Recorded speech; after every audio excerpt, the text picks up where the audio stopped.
Residents of Riemvasmaak, they are marking 30 years since they got their land back. Riemvasmaak is one of the first restitution claims to be launched and also settled in South Africa. 166 households, they were relocated to the area that was between 1995 and 1996 from Namibia and Ciskei. And celebrations to mark the relocations are clouded by the continued challenges of the lack of development in the area. And so SABC News reporter Ulrich Hendricks explains a little bit more. Ulrich, a very good morning. With land restitution, there's obviously also balancing the need for food security as well as, economic development. Talk to us about the challenges and the feats that have been experienced over the years.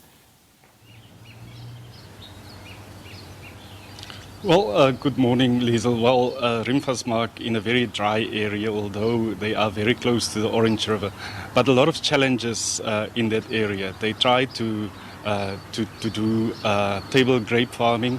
That did not go as well. A lot of that is, of course, financial and additional support. So the people still trying to get into tourism, to get into farming. But it's not really where they wanted it to be. But let's just take a step back, Liesel. So a very historic land claim, the first one in South Africa to be completed successfully. One of the historians of that area, the man who remembers everything, is Andreas Adams. Andreas, if you can just take us back when your family were removed, tell us about that period. Yes, thank you for the opportunity.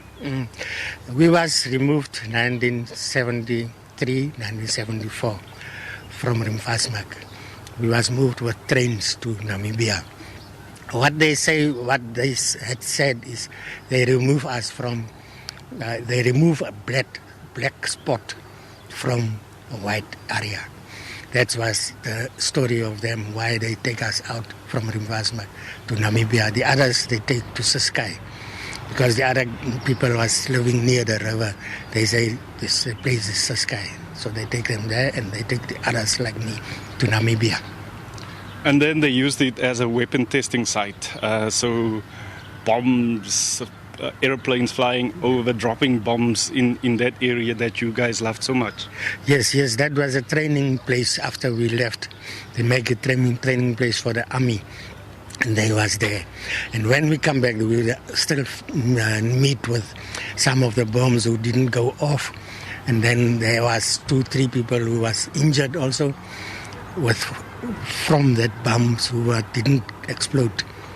So then after that they clean it, but by now it's more clean, maybe 99%.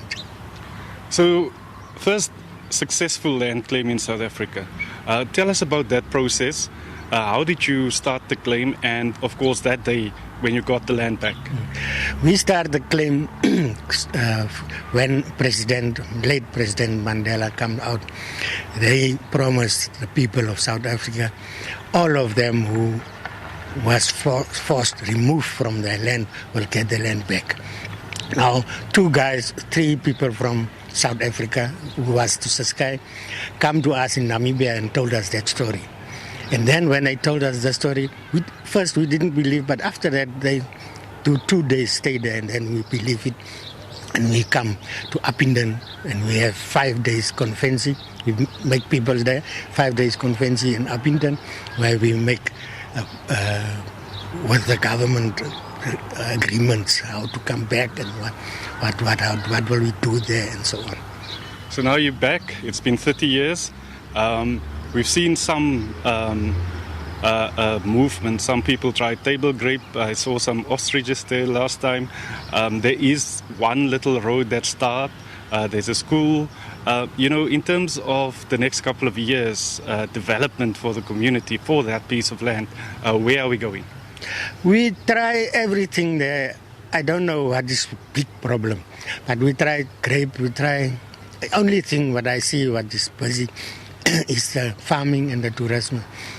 But the other things come up and then go down.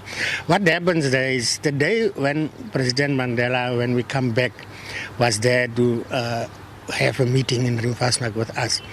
He told us that we must not leave the white guys one side. We must walk with them because they have the money, they have everything.